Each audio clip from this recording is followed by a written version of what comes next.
Heavenly Father, please help us understand what's in 2 Chronicles chapter 23 and apply to our lives. Let me just go again. In the 7th year, Jehoiada showed his strength.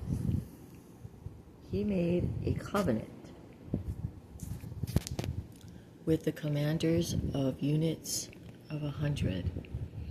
Azariah, son of Jeroham, Ishmael, son of Jehohanan,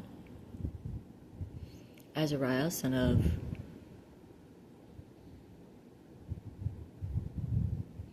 Obed, Maaseiah, son of Adiah, and Elishaphat, son of Zikri.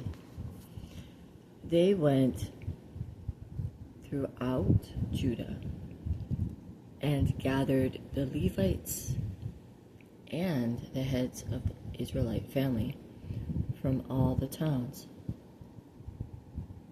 When they came to Jerusalem, the whole assembly made a covenant with the king at the temple of God.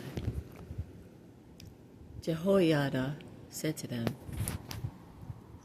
"The king's son shall reign, as the Lord promised.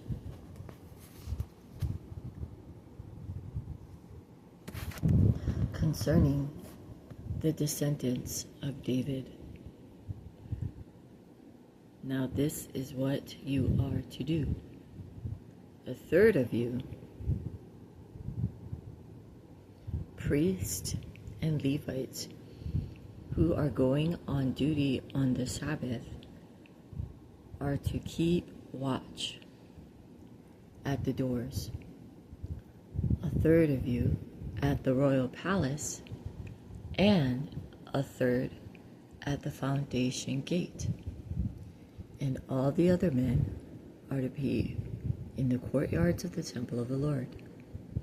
No one is to enter the temple of the Lord except the priest and Levites on duty.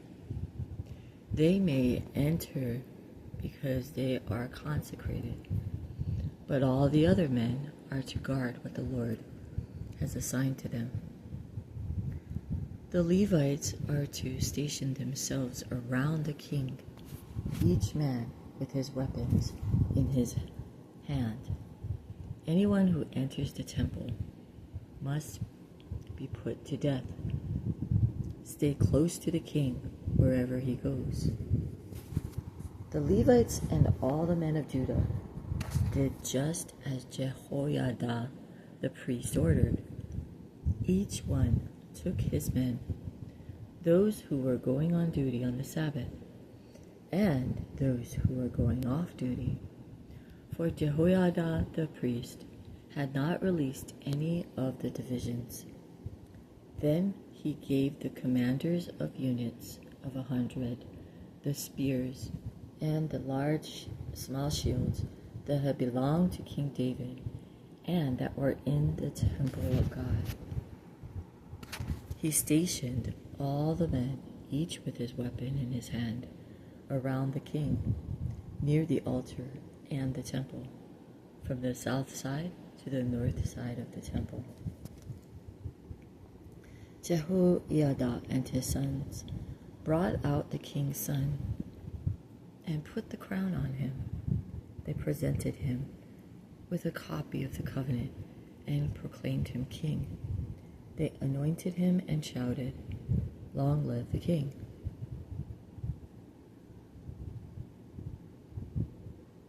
When Athaliah heard the noise of the people running and cheering the king, she went to them at the temple of the Lord.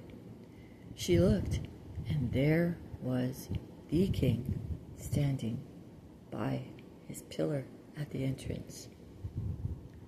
The officers and the trumpets were beside the king, and all the people of the land were rejoicing and blowing trumpets, and singers with musical instruments were leading the praises. Then Athaliah tore her robes and shouted, treason, treason. Jehoiada the priest sent out the commanders of units of 100 who were in charge of the troops and said to them, "Bring her out between the ranks and put to the sword anyone who follows her." For the priest had said, "Do not put her to death at the temple of the Lord."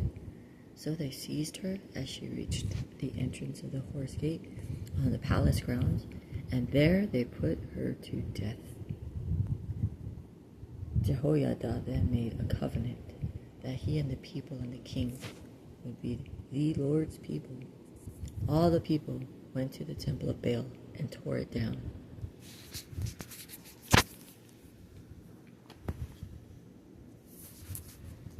They smashed the altars and idols and killed Matan, the priest of Baal, in front of the altars.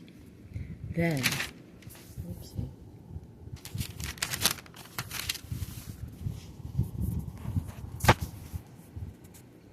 Jehoiada placed the oversight of the temple of the Lord in the hand of the priests, who were Levites, to whom David had made assignments in the temple to present the burnt offerings to the Lord, as written in the law of Moses, with rejoicing and singing, as David had ordered.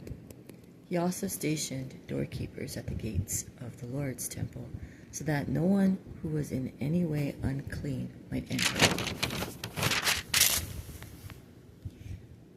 He took with him the commanders of hundreds, the nobles, the rulers of the people, and all the people of the land, and brought the king down from the temple of the Lord. They went into the palace through the upper gate and seated the king on the royal throne. And all the people of the land rejoiced. And the city was quiet, because Athaliah had been slain with the sword. I say these things in the name of Jesus Christ. Amen.